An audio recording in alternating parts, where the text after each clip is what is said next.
And this morning we have psychiatrist Dr. Francisco Fernandez, the founding dean of the UT Rio Grande Valley School of Medicine, to talk about depression, warning signs, and answer some of your questions this morning. So good morning, doctor. Good morning, ma'am. Thanks so much for being with us. Obviously, depression, a very big topic following the suicide of actor Robin Williams. What do you make of this? Is this something that we're seeing more and more here in the Valley? It's a tragic death, but also it is a sign of the fact that even though tragic, there is help available, and people should not feel alone and feel that this is the only way to break with the despair that they feel. Just think about it. If you go anywhere in any medical ward or under any medical condition, you always hear about people's fighting spirit.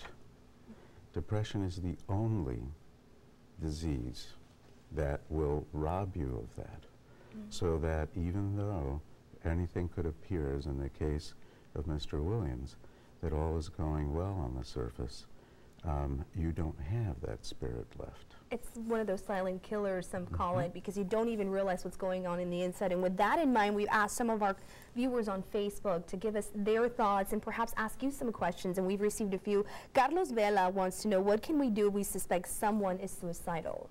Well, the prevention guidelines are that you take it seriously. In other words, even if somebody makes a comment in passing, listen to them, be with them, and get them to help. Get them at least to a point where they can have an evaluation for a possible mental disorder or even medical disorder that can mimic a depression, or a treatment that's causing them to be depressed.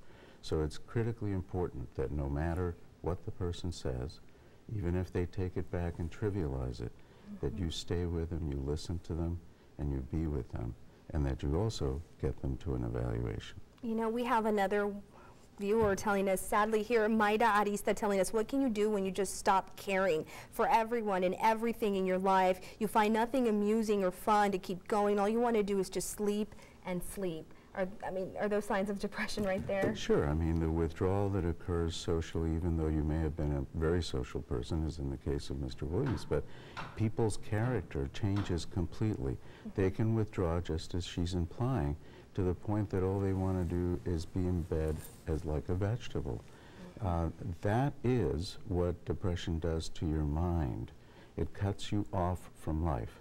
Attempting to reconnect with your life, don't lose sight of the fact that there's treatment.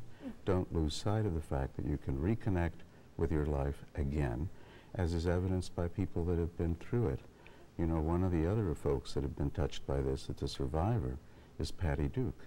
And there's many in Hollywood and elsewhere, in business, in medicine itself, that reconnect with their life after getting appropriate treatment. Got it. And we, of course, are going to have a lot of more questions for you. If you folks want to chime in and ask Dr. Fernandez a question, you can do so. Facebook.com/Action4News. We'll be right back with much more news and weather.